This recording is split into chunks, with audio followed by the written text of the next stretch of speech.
ونستغفره ونؤمن به ونتوكل عليه ونعوذ بالله من شرور أنفسنا ومن سيئات أعمالنا من يهده الله فلا مضل له ومن يضلل فلا هادي له وأشهد أن لا إله إلا الله وحده لا شريك له وأشهد أن محمدا عبده ورسوله أما بعد فأعوذ بالله من الشيطان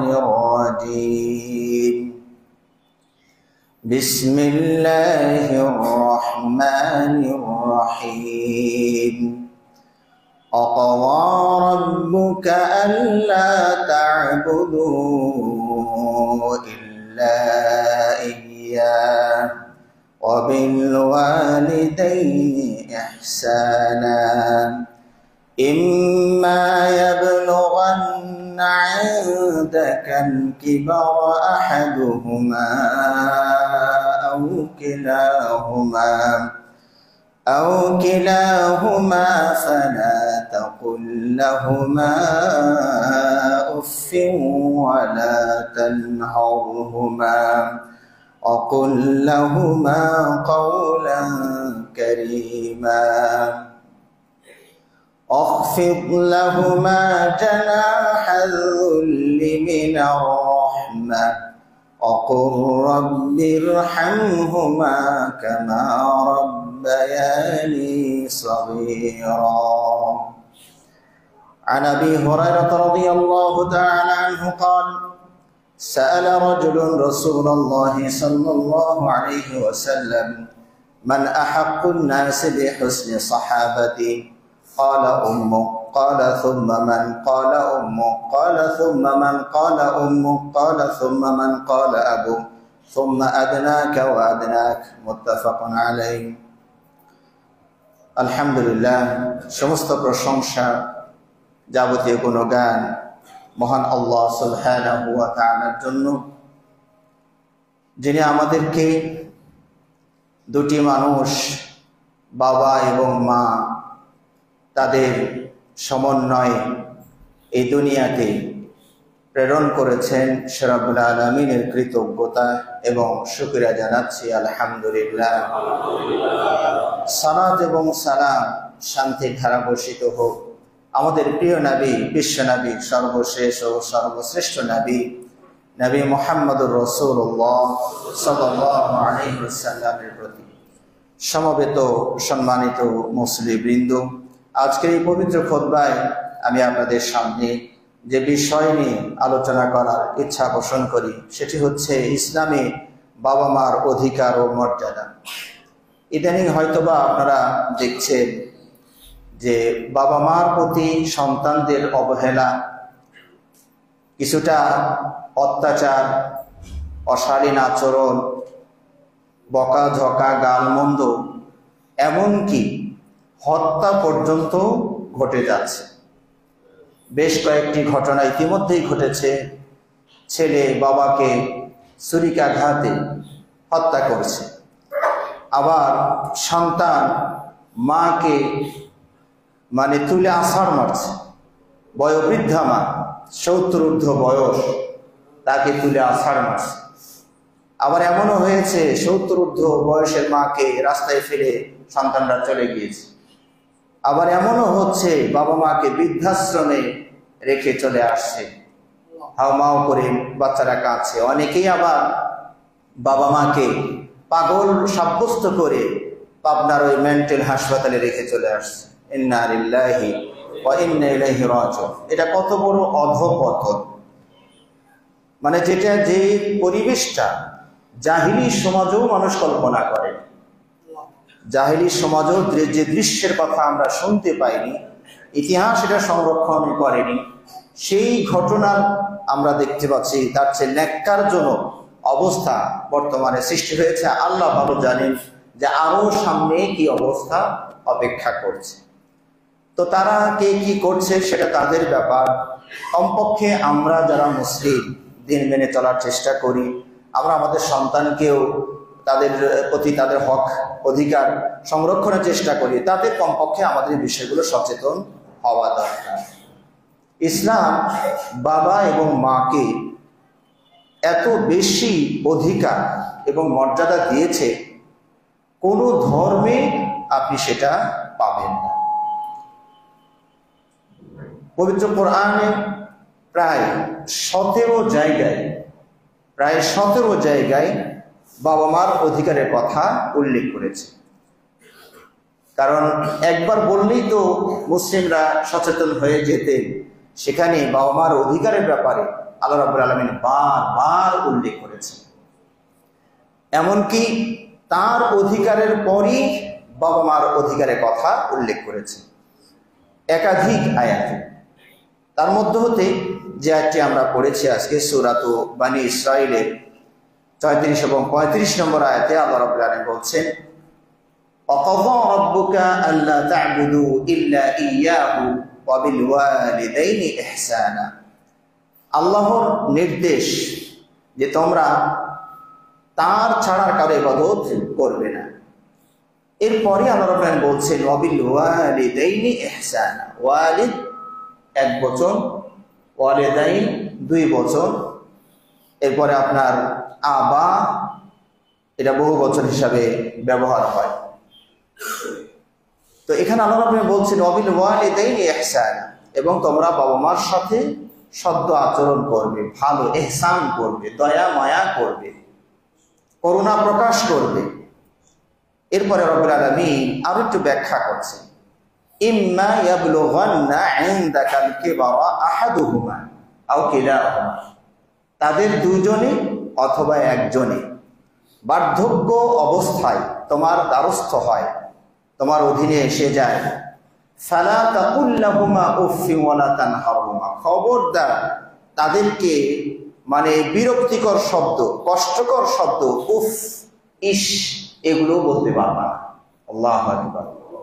বাবা মা এতই মর্যাদার, সম্মানের যে তাকে কটাক্ষ করে বিরক্তকর শব্দ ব্যবহারের অনুমতি ইসলাম দেয়নি, আল্লাহ দিচ্ছেন না।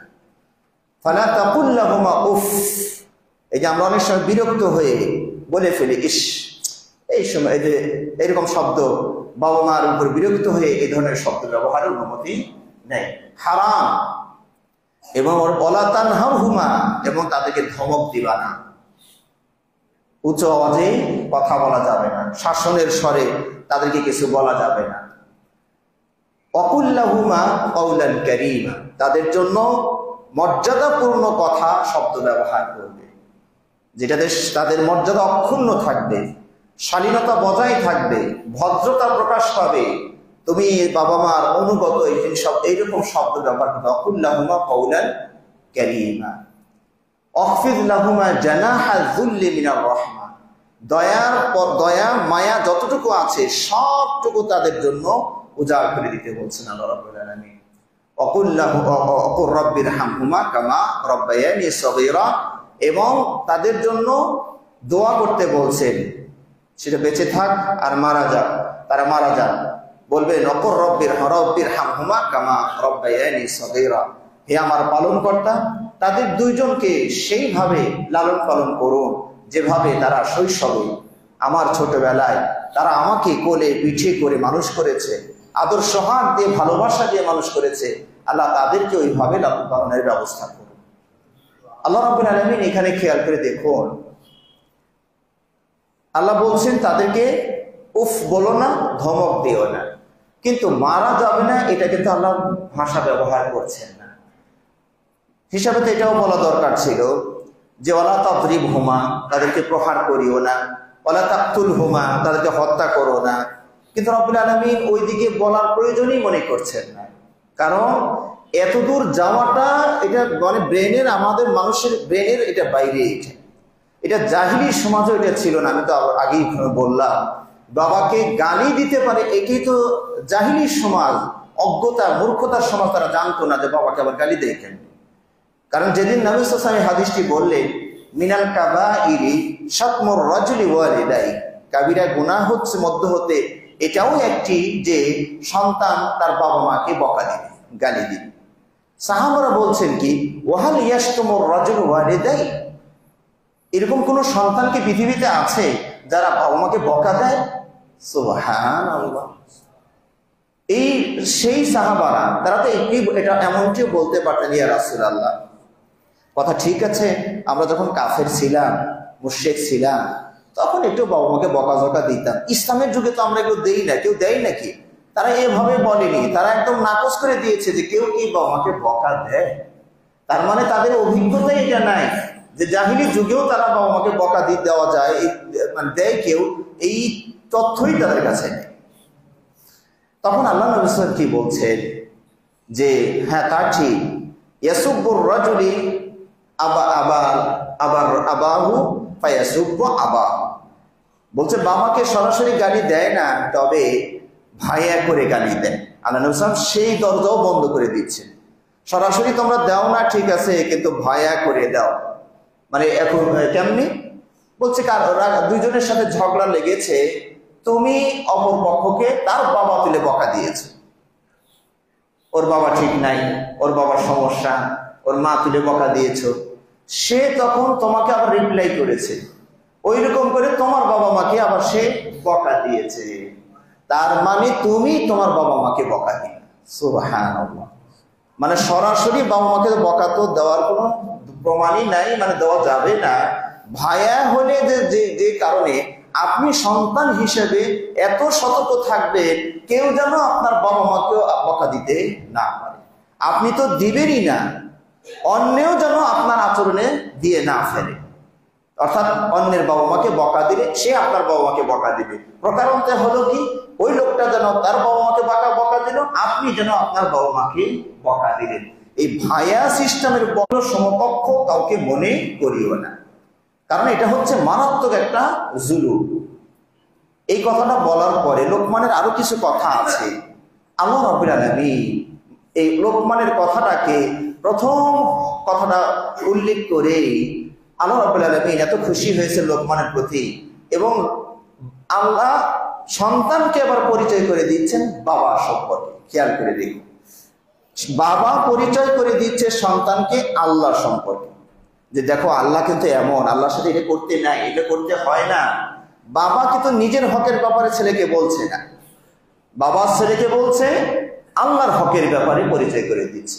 আল্লাহ তখন মাইক্রোফোনটা নিয়ে লোকমানের কথার থামিয়ে দিয়ে বলছে, তোমার হকেরটা আমি তোমার ছেলের সাথে পরিচয় করিয়ে দিই। সুবহানাল্লাহ, কি সুন্দর লেনদেন হচ্ছে। যান আল্লাহ বলছেন, অওয়াসাইনাল ইনসানা বিওয়ালিদাইহি, আমি মানুষকে আদেশ করেছি তারা যেন তাদের বাবা মার সাথে সৎ আচরণ করে, ভালো আচরণ করে। কারণ হিসেবে আল্লাহ উল্লেখ করছেন, হামালাতহু উম্মুহু ওয়াহনান আলা ওয়াহনি, তার মা তাকে প্রসব গর্ভে ধারণ করেছে দুর্বলতার উপরে দুর্বলতা, এটা দিয়ে মা তার গর্ভে ধারণ করেছে। এটা হচ্ছে সূরা লোকমান। আল্লাহ বলছে হামালাতহু উম্মুহু ওয়াহনান আলা ওয়াহান, কষ্টের উপরে কষ্ট, দুর্বলতার উপরে দুর্বলতা, এই দিয়ে তারা গর্ভে ধারণ করেছে। অফিসালুহু ফি আমাইন, 2 বছর তার দুধ পান করিয়েছে। সূরা আহকাবে আল্লাহ রাব্বুল আলামিন আরেকটু ভিন্ন ভাষায় ব্যবহার করছেন, বলছেন ওয়াসাইনাল ইনসানা বিওয়ালিদাইহি ইহসানা। এখানে ইহসান শব্দটা উল্লেখ করেছে কেন? হামালাতহু উম্মুহু কুরহান ওয়া ওয়াদাআতহু কুরহান ওয়া হামলুহু ওয়া ফিসালুহু 30 শাহরা। আল্লাহ বলছেন যে আমি মানুষকে নির্দেশ দিয়েছি তারা যেন বাবা মার সাথে ভালো আচরণ করে, সুন্দরভাবে ব্যবহার করে, সুন্দর ব্যবহার করে। কেন? তার মা তাকে কষ্টের উপরে কষ্ট দিয়ে গর্ভে ধারণ করেছে, কষ্টের উপরে কষ্ট দিয়ে প্রসব করেছে। সুবহানাল্লাহি বিহামদিহি সুবহানাল্লাহিল আযীম। এই যে এটা বুঝবেন কে? আমরা ছেলেরা কখন বুঝবে এটা? কারণ আমাদের তো এই সিস্টেম আমরা রাখেননি।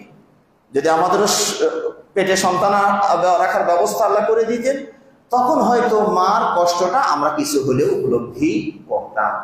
কিন্তু যখন দেখবেন আপনার স্ত্রী যখন এই গর্ভবতী হয়ে গেলেন, তার চলা ফেরা ওঠা বসা কেমন কষ্টকর, কেমন বিরক্তকর, এটা দেখলেও আমরা ছেলেরা সন্তানরা কিছুটা হলেও বুঝতে পারি যে আমার মার তাহলে এই কষ্টগুলো ছিল। সুবহানাল্লাহ বিহামদিহি সুবহানাল্লাহ আযীম। এই যে 10টা মানুষ মায়ের পেটে সন্তান আসার সাথে সাথে তার রুচি নষ্ট হয়ে যায়, সুগন্ধটাকে দুর্গন্ধ মনে হয়, মাছের গন্ধ সহ্য হয় না, যাবে কোথায়? সবাই তো আপনারা মাছ খাবেন মজা করে, মাছ তো আনছেন, ওই মেয়েটাতে কষ্ট হচ্ছে, গোস্ত রান্না করেছেন, ওনার তো গন্ধই সহ্য হচ্ছে না, খাবে তো দূরের কথা, খাওয়ার আগে বমি বের হয়ে যায়, এমন কষ্ট শুরু হয়ে গেল, খাওয়ার প্রতি রুচি নষ্ট হয়ে গেছে, গন্ধ সহ্য করতে পারছে না, এই একটু করলা ভাজি, আলু ভর্তা, এই মানে ওই যে কালো কি যেন বলে এটাকে, কালো জিরা ভর্তা, এগুলো খেয়ে এই 11টি মাস মা দিনাতিপাত করছে। আল্লাহু আকবার, আল্লাহু আকবার। পেটের ভিতরে বাচ্চা যদি না নড়ে, মা টেনশনে পড়ে যায়। আবার টালটা করে দেখি আমার ছেলে নড়ে না কেন, কাল থেকে নড়ানড়ি করে না, লাথি মারছে, দৌড়াদৌড়ি করছে, মা খুশি, আমার ছেলে ভালো আছে। দেখেছেন, ছেলের অত্যাচারে মা খুশি হয়, চুপ থাকলেই, শান্ত ভদ্র থাকলেই মা টেনশনে পড়ে যায়, আমার ছেলে নড়ে না কেন, কি হয়েছে তাহলে? হ্যাঁ, এই হচ্ছে বাবা মার আচরণ। বাবা মা আমরা যখন বৃদ্ধ হয়ে যায়, আমরা কিভাবে তাদের মধ্যে সেবা কিছু দেই, কিন্তু মনে মনে বলি কি যে আল্লাহর মা আল্লাহ নিয়ে নেয় তাই ভালো, আমাদের একটু কষ্ট হয়েও গেছে, ওনারও কষ্ট হচ্ছে, হায়াত যদি নাই থাকে আল্লাহ নিয়ে নেয় তাই ভালো। আমরা বাবা মা অসুস্থ হলে মানে যেন বলতে থাকে আল্লাহ ওনারা এত কষ্ট দিয়েন না, আপনার কাছে আল্লাহ নিয়ে নেন। এটা হলো আমাদের সন্তানদের দোয়া। কিন্তু আপনি চিন্তা করুন তো, মা কি দোয়া করেছে আপনার জন্য? আপনি যখন অসুস্থ হয়েছেন, মা বলেছে আল্লাহ আমার সন্তানের কষ্ট আমার সহ্য হয় না, আল্লাহ ওই অসুখটা না আমারে দিয়ে দেন, তো ওরে সুস্থ করে। মৃত্যুর অবস্থা সহ্য হয়ে গেলে মা কি বলে, আল্লাহ ওরে না আমারে নিয়ে নেন, আমার সন্তানকে আল্লাহ রেখে দেন, সুস্থ করে দেন। সুবহানাল্লাহ। বাবা মা কিভাবে আমাদেরকে আদর যত্ন করলেন, আর আমরা তাদেরকে কিভাবে প্রতি উত্তর করছে, কি আচার আচরণ করছে, আমরা আমাদেরকে হেদায়েত করুন। সম্মানিত ভাইরা, এই যে প্রসব বেদনা, এটা কত কঠিন বেদনা আল্লাহ কোরআনে ইঙ্গিত করেছে যে হামালাতু কুরহান আলা কুরহ, কষ্টের উপরে কষ্ট। আল্লাহ নিজেই স্বীকার করছেন কষ্টের উপরে কষ্ট। অথচ মানে জিহাদের ময়দানে সাহাবারা শহীদ হচ্ছে, অস্ত্রের আঘাতে ক্ষতবিক্ষত হচ্ছে দেহটা, মাথা ছিন্ন ভিন্ন হয়ে যাচ্ছে, ওগুলোকে আল্লাহ কষ্টই বলেননি। আম হাসিবতুম আন তাদখুলুল জান্নাহ ওয়ালাম্মা ইয়াতিকুম মাসালুল লাযিনা খালাউ মিন ক্বাবলিকুম মাসাতহুমুল বা'সা ওয়াদ-দাররা ওয়াযুলজিলু হাত্তা ইয়াকুলার রাসূলুল লাযিনা আমানু মা'আহু মাতা নাসরুল্লাহ। সার কথা হলো, যুদ্ধে ক্ষতবিক্ষত হওয়াটাকে আল্লাহ বলছে তোমরা মনে করছো জান্নাতে চলে যাবা না, এখন পর্যন্ত আগের যুগের কষ্ট তোমাদের উপর আসেই নেই। তাহলে সাহাবারা নিহত হচ্ছে, শহীদ হচ্ছে, ক্ষতবিক্ষত হচ্ছেন, আল্লাহ এটাকে কষ্টই ধরছেন না। আর মার প্রসব বেদনাটাকে বলছেন কষ্টের উপরে কষ্ট দিয়ে মা প্রসব করেছে। এই কষ্টটার পরিমাণটা কেমন, কেমনে বুঝবে, বোঝার তো ব্যবস্থা এখন নাই। তবে শুনেছি ইদানিং নাকি ওইরকম একটা ব্যবস্থাপনা বের হয়েছে, শরীরের ভিতরে ওই পরিমাণে ব্যথা নাকি ঢুকানো যায়, ইঞ্জেকশন পুশ করে মার ব্যথাটা কেমন হতে পারে ওই পরিমাণ মেপে মেপে পুরুষের গায়ে নাকি ব্যথাটা ঢুকানো যায়, তখন বোঝা যায় কেমন লাফালাফি শুরু হয়। মা যখন প্রসব বেদনা ছটফট করে, দেখবেন নার্সরা এসে বলে মা তোমার যে বেদনা উঠেছে, এই বেদনায় তো বাবু হবে না, কাজে যে একটা ক্যাপসুল দিলাম এটা খেয়ে নাও, আবার ইঞ্জেকশন পুশ করে দেয়, স্যালাইন লাগায়, এগুলোর কাজ কি বলুন তো দেখি, এগুলোর কাজ কি? এগুলোর কাজ হচ্ছে যা ব্যথা উঠেছে এই ব্যথা হবে না, আরো বাড়াইতে হবে, এই যা ওষুধ দিয়েছে সব বাড়ানোর ওষুধ দিয়েছে। কিন্তু মা কি কখনো বলেছে যে না আমি এটা খাবো না, এই ব্যথায় সহ্য করতে পারি না? ঠিক আমরা পুরুষরা যদি এরকম হতো তাহলে কি করতাম?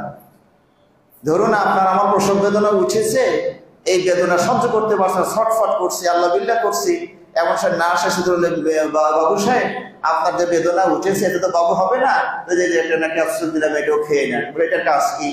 বলে এটা কাজ হচ্ছে বেদনা বাড়াবে। শোনার সাথে সাথে ক্যাপসুলটা ঢেল মেরে ফেলে দিয়ে পটান করে নার্সের গেলে একটা থাপ্পড় মেরে দিতাম। হ্যাঁ, এই বেদনায় সহ্য করতে পারি না, কমানোর বদলে বাড়ানোর ওষুধ নিয়ে আসছো তুমি। কিন্তু মা কি করছে দেখ, এই বেদনা বাড়বে তাও খাচ্ছে। খাওয়ার সাথে সাথে বাবু যখন হয়ে যায়, এত কষ্ট দিয়ে যে বাবুটা হলো, তার কান্না না শুনলে আবার অস্থির হয়ে যায়। কাঁদলো না কেন আমার বাবাটা, কাঁদলো না কেন, আওয়াজ দিল না কেন, অস্থির হয়ে যায়। কান্না হয়েছে, সঙ্গে সঙ্গে এবার মা কোলে নিচ্ছে। ও মার যে এত জ্বালা যন্ত্রণা হয়েছে, ওদের কোনো খেয়ালই নেই। সন্তান ভালো আছে কিনা সেটা নিয়ে এখন সে টেনশন করছে, ব্যস্ত হয়ে গেছে, ওনার বেদনার কথা বলে গিয়েছে। হ্যাঁ, আমার বাচ্চা ময়লা পরিষ্কার করে খাবারের ব্যবস্থা করছে। আল্লাহু আকবার। এই জন্য একজন উল্লেখযোগ্য বক্তা বলেছিলেন যে আমরা পুরুষরা যদি এত বেদনা দিয়ে আমাদের প্রসব হতো, হওয়ার সাথে সাথে বাম হাত দিয়ে ঠ্যাংটা ধরে একটা আছাড় দিয়ে দিতাম যে বেটা বের হবি, এত কষ্ট দিলি কেন আমাদেরকে। কিন্তু মা দেখে বিজ্ঞানীরা বলছেন যে মা বেদনার ক্ষেত্রে মাদের ধৈর্য পুরুষকে ওভারটেক করেছে। তারা বলছেন যে সাধারণত মানুষেরা 45 দিন পর্যন্ত বেদনা সহ্য করতে পারে। 45 দিন বেদনাও মাপা যায় আর কি, থার্মোমিটার দিয়ে যেমন তাপমাত্রা মাপেন, তারপরে ঝড় কত বেগে গেল বাতাস মাপেন, তাপমাত্রা মাপেন, আলোর গতি মাপেন, তো এরকম বেদনাও মাপার যন্ত্র বের হয়েছে। সাধারণত মানুষ 45 দিন পর্যন্ত সহ্য করতে পারে। এর চেয়ে বেশি বেদনা যদি কারো শরীরে ঢুকে যায়, ওই মানুষটা বাঁচার কথা না। মা মানে সহ্যের বাইরে বেদনা ঢুকে গিয়েছে। কিন্তু একমাত্র মা সন্তান প্রসবের সময় 57 দিন পর্যন্ত সহ্য করতে পারে। সুবহানাল্লাহ। মানে পুরুষদের তুলনায় 12% আরো বেশি বেদনা তারা মা সহ্য করতে পারে। সুতরাং সেই মা সেই বাবা তাদের সাথে আমাদের কি আচরণ করা উচিত? সম্মানিত ভাইয়েরা, বাবা মা তারা যদি এই পদটা এত সম্মানিত পদ, তারা যদি আপনার দুনিয়াতে আসার পরে আর কোনো খেয়ালই করেনি, ধরে নিলাম যে আপনাকে দেখাশোনা করেনি, পড়াশোনা করেনি, জায়গা জমি রেখে যায়নি, বাড়িঘর রেখে যায়নি, যাও ছিল তাও আর এক ভাইয়ের নামে লিখে দিছে, আমাকে বঞ্চিত করছে, মানে শত প্রকার বঞ্চনা আপনি বাবা মার থেকে শিকার হয়েছে, তারপরেও বাবা মার সাথে খারাপ আচরণ করার অনুমতি নেই। তারা যদি কাফেরও হয় তবুও তাদের সাথে আপনাকে ভালো আচরণ করতে হবে। এটা হলো আল্লাহর উদারতা। সুবহানাল্লাহ। এত বড় উদারতা আপনি আর নজির কোথাও পাবেন না। সূরা লোকমানে আল্লাহ রাব্বুল আলামিন বলছেন কি, ওয়া ইন জাহাদাকা আলা আন তুশরিকা বি মা লাইসা লাকা বিহি ইলম ফালা তুতি'হুমা। তারা দুইজনে যদি তোমাকে, মানে তারা দুইজন বলতে বাবা মাকে বোঝানো হয়েছে, তারা দুইজনে যদি তোমাকে আল্লাহ দ্রোহিতায় লিপ্ত হতে বলে, প্রচেষ্টা চালায়, শিরিক করার জন্য তোমাকে চাপ প্রয়োগ করে, আল্লাহ বলছেন এই কথাটা শুনিও না, মানিও না। শিরিক করতে বলছে, তোমার বাবা মা চাপ প্রয়োগ করছে, এটা তুমি শুনিও না, এটা মানিও না। কিন্তু দুনিয়াবি ক্ষেত্রে ওয়াসাহিবহুমা ফিদ দুনিয়া মা'রুফা, কিন্তু দুনিয়াবি ক্ষেত্রে তাদের সাথে ভালো আচরণ করবে। সুবহানাল্লাহ। আমরা কি আমার ধরুন আমার সন্তানকে কি আমি বলবো যে উনি আমার শত্রু, ঠিক আছে, কিন্তু দুনিয়াবি ক্ষেত্রে তুমি ওর সাথে ভালো ব্যবহার করো? বরং আপনার বন্ধু যদি আপনার শত্রুর সাথে একটু সখ্যতা দেখতে পান, তাহলে বন্ধুকেই তো আপনি মুনাফিক ডিগ্রি দিয়ে বসে থাকবেন। তো আমারও শত্রুর সাথে দহরম মহরম সম্পর্ক, ও তো তাহলে আমারও শত্রু, পরে আপনি বন্ধুর লিস্ট থেকে বাদ দিয়ে দিবেন, কারণ আমার শত্রুর সাথে ওর বন্ধুত্ব, তাহলে ও আমার শত্রু। আর আল্লাহ রাব্বুল আলামিন, বাবা মা হচ্ছেন আল্লাহর সুস্পষ্ট শত্রু এখানে, কারণ তারা দুইজনে ছেলেকে শিরিক করতে বাধ্য করছে। এটা আল্লাহ দ্রোহিতায় লিপ্ত হওয়ার জন্য পুরো আল্লাহ শত্রু তারা। তারপরও আল্লাহ বলছেন ঠিক আছে, তারা আমার সাথে শত্রুতা করছে, করুক, তুমি এই কথাটা শুনিও না, আমার সাথে তুমিও আবার শত্রুতা শুরু করিও না। তবে বাবা মার সাথে আল্লাহ নির্দেশ দিচ্ছে, বাবা মার সাথে ওই আমার দুই শত্রু, ঠিক আছে, কিন্তু তোমার বাবা মা, তুমি তার সাথে ভালো আচরণ করবে। সুবহানাল্লাহ। আসমা বিনতে আবু বকর, আবু বকর রাদিয়াল্লাহু আনহু মেয়ে আসমা, তিনি বলছেন, ইয়া রাসূলুল্লাহ, ফাতিমাত উম্মি ওয়া হিয়া রাগিবা বা রাগিমা, দুইটা শব্দ আছে। আমার মা আমার বাড়িতে বেড়াতে এসেছেন, কিন্তু তখন পর্যন্ত তিনি ইসলাম বিদ্বেষী। আফা আসিলুহা, আমি কি তার সাথে একটু ভালো ব্যবহার করব? কারণ আমার সাথে ওনার ধর্মের মিল নেই। আমি মেয়ে, আমি মুসলিম, আমার মা অমুসলিম, তিনি আমার বাড়িতে বেড়াতে এসেছেন। আল্লাহ নবী সাল্লাল্লাহু আলাইহি ওয়াসাল্লাম কি বললেন? সিলিহা, তার সাথে তুমি ভালো আচরণ করো। সুবহানাল্লাহ। হোক না তারা কাফির, এমনকি আপনার জায়গা জমি থেকে তারা বঞ্চিত করে। আল্লাহ নবী সাল্লাল্লাহু আলাইহি ওয়াসাল্লাম সুস্পষ্ট বলেছে, তারা যদি তোমাকে বাড়ি থেকে বের হয়ে যেতে বলে, তুমি আস্তে করে বের হয়ে যাও, প্রতিউত্তর করা যাবে না। বাবা যদি ইসলামের বাবার অধিকারটা কত বেশি জানেন, বাবা যদি কোনো সন্তানকে হত্যাও করে ফেলে, অন্য শাস্তি হতে পারে কিন্তু কিসাস হবে না। হত্যার বিনিময়ে যে হত্যা, এটা বাবাকে করা যাবে না, এটা নিষিদ্ধ, ইসলামের নিষিদ্ধ। এই বিচার আল্লাহ করবে, দুনিয়ার আদালত বাবার বিচার করবে না। আল্লাহু আকবার, কি অধিকার বাবাকে দেওয়া হয়েছে। একজন সন্তান এসে রাসূলকে বলছেন, ইয়া রাসূলুল্লাহ, আমার বাবার সব চল, আমার টাকা পয়সা না হলেও ওনার চলে, তারপরও আমার কাছে চান, এটা বিচার করে দেন তো। আল্লাহ নবী সাল্লাল্লাহু আলাইহি ওয়াসাল্লাম বিচার করে দিলেন। বিচারের রায় হলো, আনতা ওয়া মালুকা লিআবিকা, শুধু তো তোমার মাল নিয়েছে উনি, এবার বিচারের রায় হলো তুমি সহ তোমার বাবা। সুবহানাল্লাহ। তার মানে কি, সম্পদ তো নিয়েছেই, তোমার তো নেয়নি, এই তো ভাগ্যবান, তুমি সহ তোমার বাবা। কাজী ইসলাম বাবাকে কি পরিমাণ অধিকার দিয়েছে চিন্তা করে দেখো। আল্লাহ নবী সাল্লাল্লাহু আলাইহি ওয়াসাল্লামের কাছে একজন সাহাবী এসে বলছেন, আইয়ুন নাসি আহাক্কু বিহুসনি সাহাবাতি, আমার কাছে যত ভালো ব্যবহার আছে এর মাঝে সবচেয়ে বেশি ভালো ব্যবহারটা কে পেতে পারে? আল্লাহ নবী সাল্লাল্লাহু আলাইহি ওয়াসাল্লাম বললেন, তোমার মা। তারপর, ইয়া রাসূলুল্লাহ, তোমার মা। তারপর, তোমার মা। এই 3 বার নবী সাল্লাল্লাহু আলাইহি ওয়াসাল্লাম মার কথা উল্লেখ করেছে। তাহলে দেখুন তো, আপনার যা ভালো ব্যবহার আছে তার সিংহভাগ কে পাচ্ছে? মা পাবে। 4th নম্বরে বলা হয়েছে তোমার বুকা, তোমার বাবা। 5মে বলা হয়েছে তোমার আত্মীয় স্বজন, আশপাশে যারা আছেন, প্রতিবেশী, সন্তান, সেই পুত্র, ওরা। তাহলে মা কত ভালো ব্যবহার পাওয়ার কথা চিন্তা করে দেখুন তো। ডাক্তার জাকির নায়েক এখানে বলেছিলেন যে সাধারণত পুরস্কার হয় 3টা, প্রথম পুরস্কার, দ্বিতীয় পুরস্কার, তৃতীয় পুরস্কার, ফার্স্ট, সেকেন্ড, থার্ড।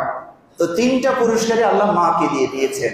আর 4th নম্বর পুরস্কারটার নাম হলো, আগে একটা শব্দ বাড়ানো হয়, সান্ত্বনা।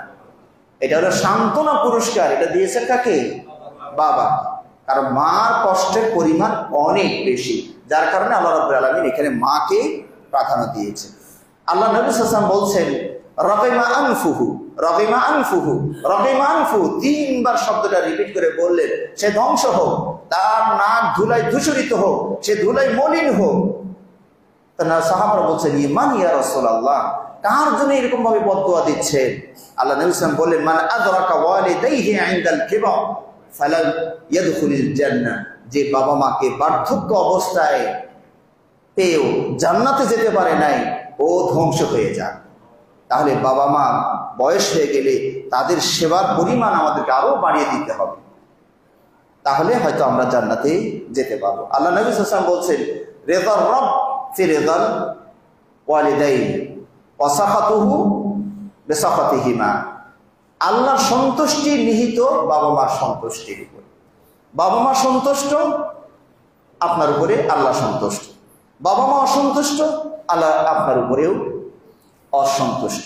একজন সাহাবী নবী সাল্লাল্লাহু আলাইহি ওয়াসাল্লামের কাছে এসে বলছেন, ইয়া রাসূলুল্লাহ, ইন্নী উরিদুল কিতাল আও জিহাদ ফি সাবিলিল্লাহ, আমি আল্লাহর রাস্তায় জিহাদের ইচ্ছা করছি, যুদ্ধে যাব, তো আপনার সাথে পরামর্শ করতে আসছে, কি করা যায়?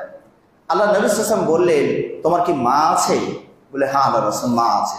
আল্লাহ নবী সাল্লাল্লাহু আলাইহি ওয়াসাল্লাম বললেন, ফালজামহা ফাইন্নাল জান্নাতা ইনদা রিজলিহা, যাও, যুদ্ধে যাওয়া লাগবে না, মার সেবা করো, ওইটাই হলো তোমার জান্নাত, তার পায়ের কাছে আছে, জান্নাত তার পায়ের কাছে আছে, তুমি ওখানে গিয়ে মার সেবা করো। যুদ্ধে না গিয়ে তাকে পাঠাচ্ছেন মার সেবা করতে। আল্লাহু আকবার। মা বাবা এদের সারা জীবন আপনি মানে গায়ের চামড়া দিয়ে জুতা বানিয়ে দিলেও তাদের ঋণ পরিশোধ হবে না। একজন ব্যক্তি ইয়ামান দেশ থেকে তার বৃদ্ধা মাকে পিঠে করে নিয়ে মক্কায় এসে হজ উমরা করিয়েছে। ইয়ামান কোথায় আর মক্কা কোথায়, একটু চিন্তা করুন তো দেখি। 1000 মাইল দূরে সেই ইয়ামান থেকে পিঠে করে মাকে বহন করে নিয়ে আসে, উঠে ঘোড়ায়। গরিব মানুষ হয়তো বা কিছু ওর বাহন নাই, মাকে হজ করাবে, উমরা করাবে, পিঠে করে নিয়ে আসছে।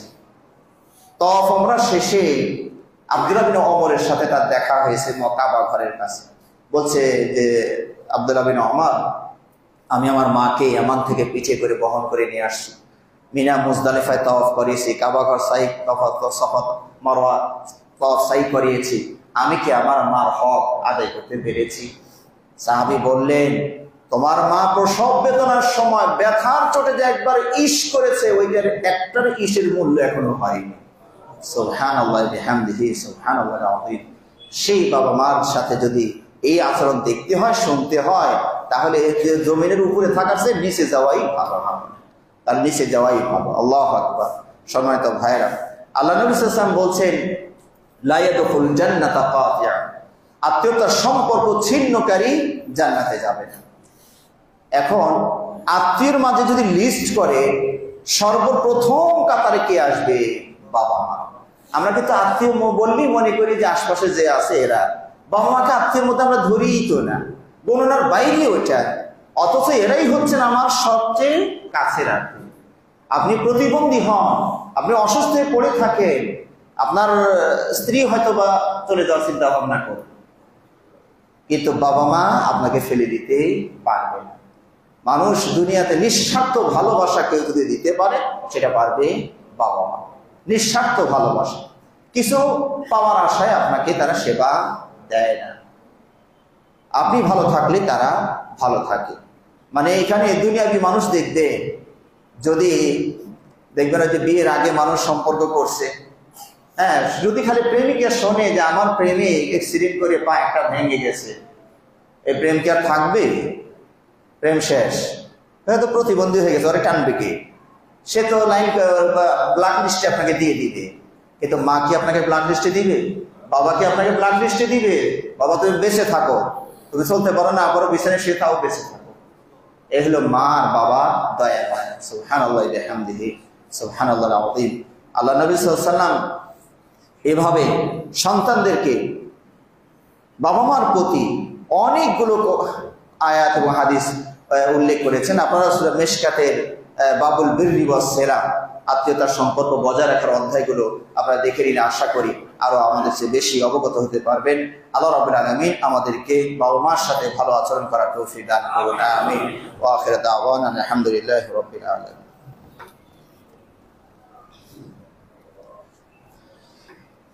إن الحمد لله وحده والصلاة والسلام على من لا نبي بعده وعلى آله وأصحابه ومن تبعهم بإحسان إلى يوم الدين أما بعد। সম্মানিত ভাইরা, বাবা মার সাথে ভালো আচরণ করলে তার প্রতিদান আপনি দুনিয়াতেও পেয়ে যেতে পারেন। এটা সুস্পষ্ট হাদিস, হয়তো বা আপনাদের জানা আছে, থাকবে এটাই আমি মনে করছি।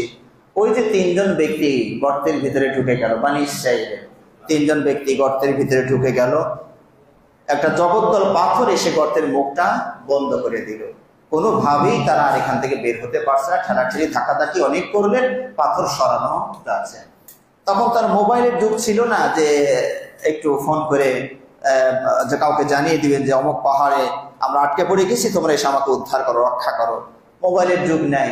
আবার মোবাইল থাকলে কি হবে? নেটওয়ার্ক থাকা লাগবে, ব্যাটারি চার্জ থাকা লাগবে, ব্যালেন্স থাকা লাগবে, কত ঝামেলা আছে। কিন্তু সেই তিনটা লোক তারা তখন চিন্তা করছে যে আল্লাহ ছাড়া এখানে আর কোনো উপায় নেই।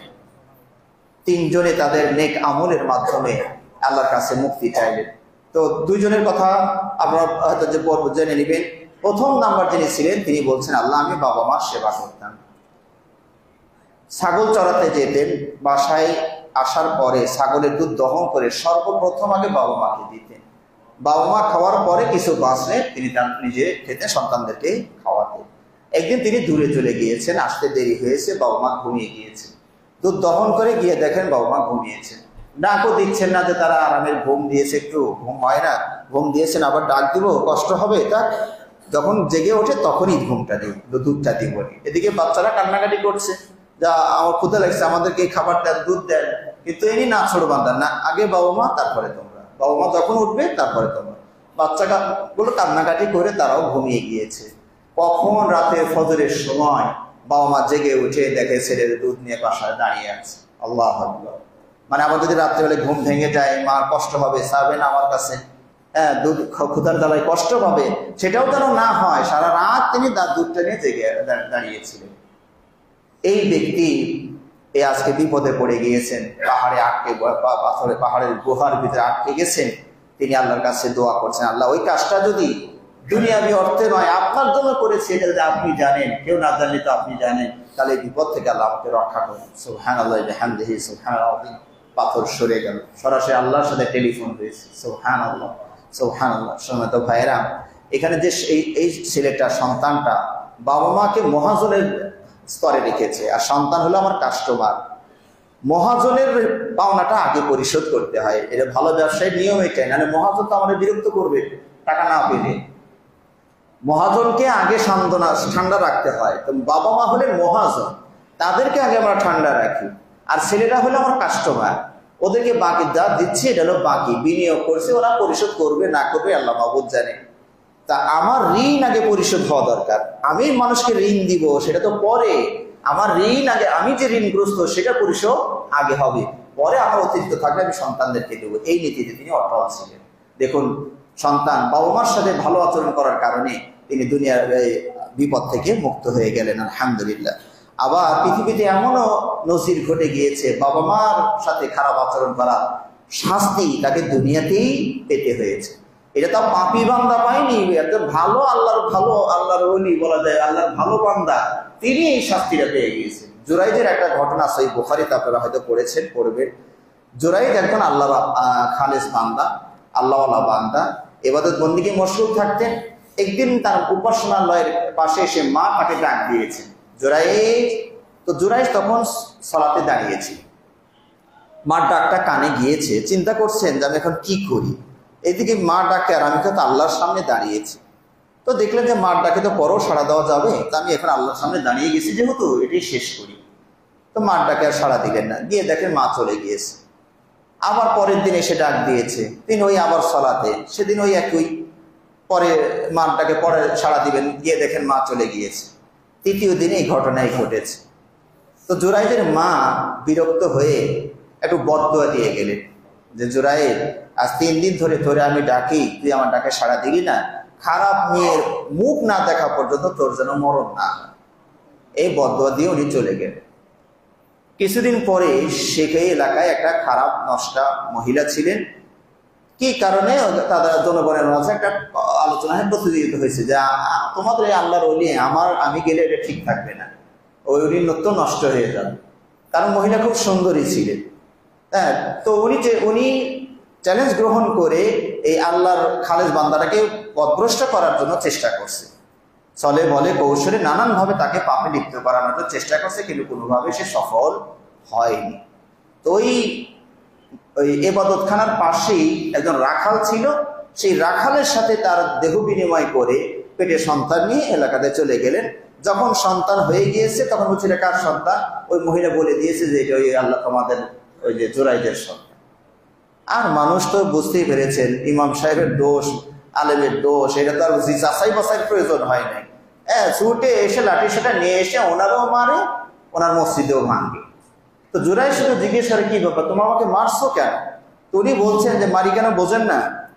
তখন তো ঠিকই বুঝছিলেন, এখন আর বোঝেন না, মার কেন দেই। এইভাবে তাকে বেদমভাবে প্রহার করেছেন, মারধর করেছেন, মসজিদটা ভেঙে দিয়েছেন। তারপরেও জুরাইজ নাফরবান্দা, না তোমরা আমাকে মারলা কেন সেটা আগে বলো। বলছে ওই মেয়েটার সাথে আপনি কি করছেন, বাচ্চা কাচ্চা হয়ে গেছে। আস্তাগফিরুল্লাহ, এবার কি করতে গেলাম, এ তো আমার সাথে কোনো সম্পর্কই নাই। হয়তো বাচ্চা হয়ে গেছে, সেটা তো আপনার কথাই বলছে, নিয়ে আসো তাহলে। মা ওই বাচ্চাটাকে নিয়ে আসো। এই আল্লাহর বান্দা 2 রাকাত নফল সালাত করে আল্লাহর কাছে কান্নাকারি করে বলে, আল্লাহ সত্য কি সেটা আমাকে আর কেউ না জানলে আপনি তো জানেন, কাজে আপনি এটা প্রকাশ করে দেন। ওর বাবা কি, সন্তানটা কোলের সন্তানকে। আর এই আল্লাহর বান্দা জিজ্ঞেস করেন, এই ছেলে তোমার বাবার নাম কি? তখন ওই রাখালের নাম বলে দিয়েছে। কোলের শিশু কথা বলতে পারে না, সে কথা বলে ফেললো যে আমার বাবা অমক রাখাল। জনগণ তো স্তব্ধ হয়ে গেল যে কি করতে গিয়ে কি করে ফেললাম, নির্দোষ মানুষটাকে এইভাবে মারলাম। তখন তারা ক্ষমা চাইলেন, দুঃখ প্রকাশ করলেন যে যা হবার তা হয়ে গেছে, মাঠ তো আর ফেরানোর সম্ভব নয়, তো এটা আমাদের জন্য ক্ষমা করে দেন। আর আপনার মসজিদ যে আমরা ভেঙে দিয়েছি অনুমতি দেন, আমরা স্বর্ণ দিয়ে আবার করে দিই। হ্যাঁ, আল্লাহর বান্দা বললেন যে না বাবা, আমার মসজিদ মাটির যেমন ছিল মাটিরই করে দাও, আমার স্বর্ণের মসজিদ লাগবে না। এখানে যে বিষয়টা লক্ষণীয় যে জুরাইজ তো এখন আল্লাহর বান্দা, খালেস বান্দা, মা তার জন্য বদদোয়া দিচ্ছে। যখন মা জুরাইজের জন্য বদদুয়া দিচ্ছিলেন তখন জুরাইজ ছিলেন কোথায়? ক্রিকেটের ময়দানে, লুডো খেলছিলেন, ক্যারাম বোর্ড খেলছিলেন? তা আল্লাহর সামনেই তো ছিলেন, আল্লাহর কাজেই তো ছিলেন। তা মহিলা যখন মা যখন বদদুয়া দিলেন, আল্লাহ তো এটা ছেড়ে ফেলে দেওয়ার কথা ছিল যে তোমার তো জ্ঞান বিবেক কিছুই নেই, এই সময় বদদুয়া দেয় আমার সামনেই তো আছে, তোমার ছেলে খেলতেও যায়নি, পুরো দুষ্টামি তো করছে না, তো দোয়াটা তো ফেরত দেওয়ার কথা ছিল, সেই তো আল্লাহ কবুল করলেন কেন? আল্লাহর সামনেই তো বান্দাটা ছিল। মা বাবার অধিকারটা এখানে খেয়াল করে দেখো। তার মানে আল্লাহর সিদ্ধান্ত ছিল ফরজ ইবাদতে যদি তুমি আমার সামনে থাকো তাহলে বাবা মা ডাকলে যাবা না, কিন্তু নফল সুন্নতে দাঁড়িয়েছো, এমন সময় বাবা মা যদি ডাক দেয় এই নফল সুন্নাত ছেড়ে দিয়া, তথা আল্লাহ বলছেন আমার সামনে থেকে এখন চলে যাও, বাবা মা কি বলে ওইটা আগে শোনো। জুরাইজের এই জায়গায় মিস্টেক হয়েছে। উনি ছিলেন নফল সুন্নাতের ইবাদতে, উচিত ছিল আল্লাহর সামনে থেকে চলে গিয়ে বাবা মার ডাকে সাড়া দেওয়া, সেইটা তিনি করেননি বলে এই এত বড় একটা শাস্তি তাকে দুনিয়াতেই পেতে হয়েছিল। ভালো বান্দা, আলেম বান্দার অবস্থা এটা হয়েছে, আমার আপনার তাহলে কি অবস্থা হবে চিন্তা করে দেখুন। তাই আমি এখানে একটু বলি, জুরাইজের মাকেও আমি ধন্যবাদ না দিয়ে পারছি না, কারণ উনি দোয়াটা একটু ক্রস করে দিয়েছিলেন, বাইপাস করে দিয়েছেন। শুধু এইটুকু বলেছিলেন যে খারাপ মেয়ের মুখ না দেখা পর্যন্ত তোমার যেন মরণ না হয়। যেটুকু বদদুয়া দিয়েছিলেন ওইটুকু একদম 100 লাগছে, ওইটুকু লাগছে যে খারাপ মেয়ের মুখ তো দেখতেই হলো। কিন্তু যদি তার মা বদদুয়ার সময় এটা বলতেন যে খারাপ মেয়ের সাথে তোমার দহরম মহরম সম্পর্ক না হওয়া পর্যন্ত তোমার যেন মরণ না হয়, আমার মনে হয় জুরাইজ আজকে ওইটাতে ধরা খেয়ে যেত। কিন্তু মা অত বড় বদদুয়াটা দেয়নি যে খারাপ মেয়ের সাথে তোমার সম্পর্ক হবে, হ্যাঁ পরকে তুমি জড়িয়ে না পড়া পর্যন্ত যেন মরণ না হয়, জুরাইজ অত বড়টা দেয়নি। খালি বলছিল যে খারাপ মেয়ের চেহারা মুখটা না দেখা পর্যন্ত তোমার যেন মরণ না হয়, সেটা হয়ে গেছে। আল্লাহু আকবার। সুতরাং সম্মানিত ভাইরা, আমাদেরকে সাবধান হতে হবে, বাবা মার ব্যাপারে আমাদেরকে সতর্ক সাবধান থাকতে হবে। যতটুকু সম্ভব বাবা মার সাথে ভালো আচরণ মানে কি, তারা এই বয়সে যা কিছু ভালো মা খেতে চাইলে খাবারের ব্যবস্থা করুন, কিছু পান করতে চাইলে সেটা করুন, কিছু করার ব্যবস্থা করুন, কিছু আপনার অসুখ বিসুখ হলে তাদের সেবা দেওয়ার চেষ্টা করুন, এগুলো জিজ্ঞেস করুন মা তোমার কিছু প্রয়োজন আছে কিনা, বাজারে যাচ্ছিনি, মা বলে না, বেশিরভাগই বলে না, দেখবেন আচ্ছা বাবা যা হয় নিয়ে আসো, আমি সবই খেতে পারি।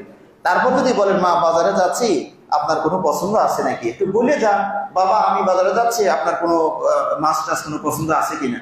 আর অথবা আপনার অভিজ্ঞতা তো থাকতে পারে যে বাবা ছোটবেলা থেকে দেখে এই জিনিসটা পছন্দ করে, ওইটাই একটু নিয়ে আসেন। এইভাবে চেষ্টা করবেন বাবা মার সাথে একটু ভালো আচরণ করা। আল্লাহ আমাদেরকে তৌফিক দান করুন, আমিন। আবার আপনি আমি যখন বাবা মা হব, আশা করি আমার ছেলেরাও এইভাবে ফেরত দিবে, কিছুটা না হলেও কিছুটা আমরা পাবো। আল্লাহ আমাদেরকে তৌফিক দান করুন, আমিন। সম্মানিত ভাইয়েরা, আপনাদের মসজিদের আমাদের মা বোনদের সাইটে এসির একটা প্রস্তুতি চলছে। একটা এসির মনে হয় দাম হয়ে গেছে, আর একটা এসি 60,000 টাকার মতো মনে হয় দাম। তো আমি তো ঘোষণা মনে হয় 2 মাস 3 মাস আগে একটা দিয়েছিলাম, হ্যাঁ, তো এখনো হয়নি। তো এটা একটু ব্যবস্থা করা যায় কিনা আপনারা সবাই চেষ্টা করেন। হ্যাঁ, যদি যারা আসছেন সবাই মিলে যদি 1000 করেও দেন, তাহলে তো 500 জন মানুষ আছে, 5 লাখ টাকা হয়ে যায়। 500 করে দিলে 2.5 লাখ হয়ে যায়। তো 200 করে দিলেও আমার মনে হয় আজকেই যদি একটা সবাই মিলে 200 টাকা করে অংশগ্রহণ করেন সবাই, তাহলে তো আমাদের কাজটা হয়ে যাওয়ার কথা। তো আশা করি আপনারা অংশগ্রহণ করবেন, এটাই আপনার জন্য রয়ে যাবে, পরকালে রয়ে যাবে। আর ঘর বাড়ি দালান কোঠা যা রেখে যাচ্ছেন সবই অন্যরা নিয়ে নেবে, কিছুই আপনার সাথে যাবে না। সম্মানিত ভাইরা, আল্লাহ আমাদের সবাইকে স্বতঃস্ফূর্ত দান করার তৌফিক দান করুন, আমিন। আল্লাহুম্মা সাল্লি আলা মুহাম্মাদ ওয়া আলা আলি মুহাম্মাদ কামা সাল্লাইতা আলা ইব্রাহিম ওয়া আলা আলি ইব্রাহিম ইন্নাকা হামিদুম মাজিদ।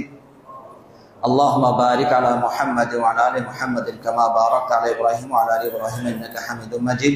اللهم اعز الاسلام والمسلمين، اللهم اعز الاسلام والمسلمين، واخذل الكفرة الفجرة اليهود والمشركين، اللهم دمر ديارهم وشتت شملهم ومزق جمعهم، اللهم انصرنا فانك خير الناصرين.